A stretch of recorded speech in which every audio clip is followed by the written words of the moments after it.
Hello, this is Steve, Dichroic Glassman.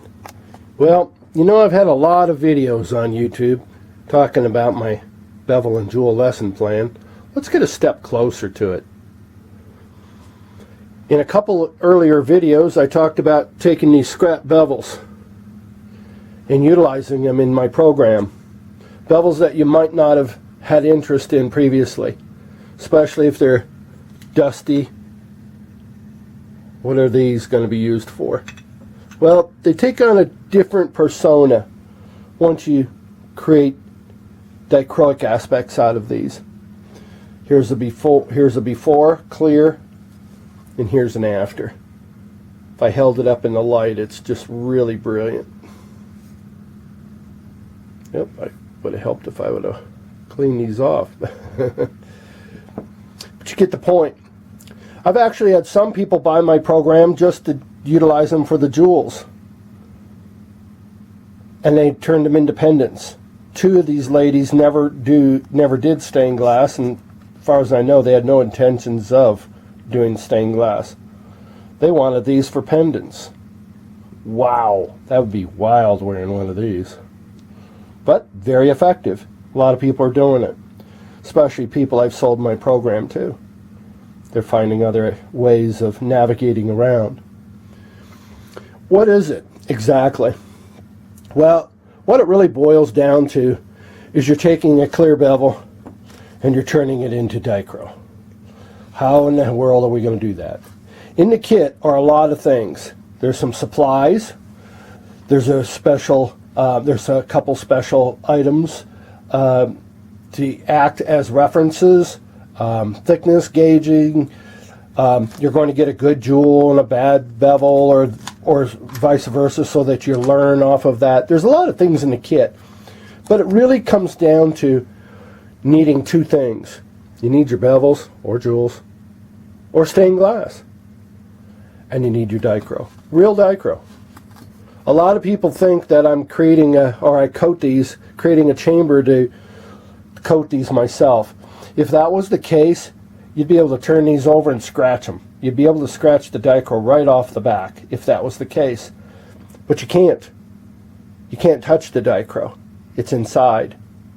It's because you're putting two pieces together. As you can see, this big triangle has a purpose right here. And one more and one more. And with the scrap, I can do a lot of other things.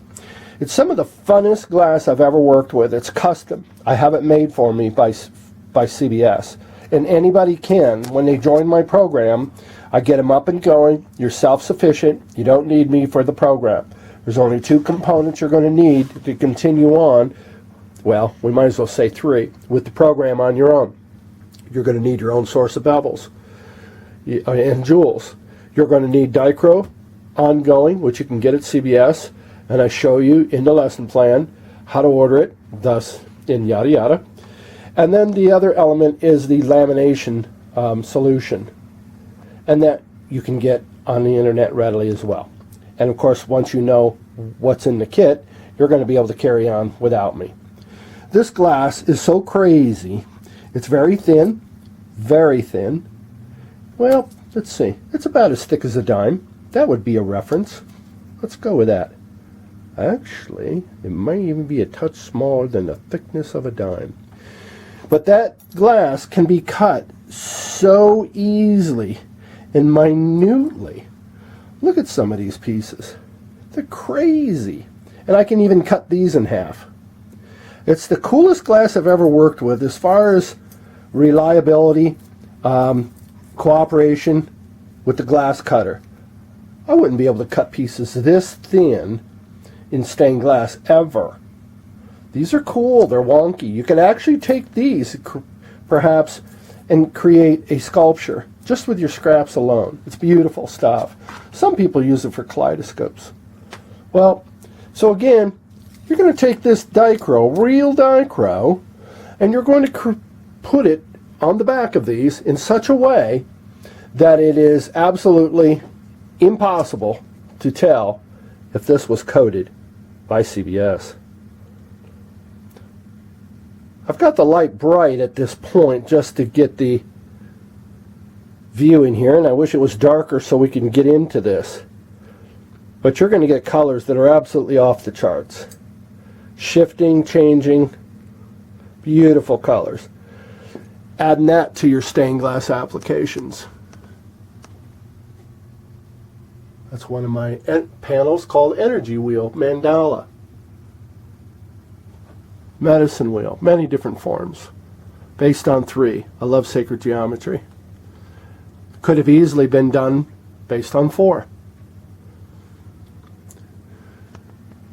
But getting back to the plan, basically again, all it is dichro and your glass. You're going to need things, standard things. You're going to need your glass cutter. You might be using your grossing pliers. If you've got a disc grinder, the best. But that's it. Grinder, glass cutter, dichro, glass, and your setup solution. That's it. The rest of the stuff, well, you'll be able to use it. Almost all of it. It'll act as a valuable reference in the future and for other things. But that's the crux of it all. You don't need a beveling machine. They're already beveled. You don't need a kiln. That's a cold process. Cold process means this does not have to go into the flame to change itself. Thanks for watching. Bye-bye.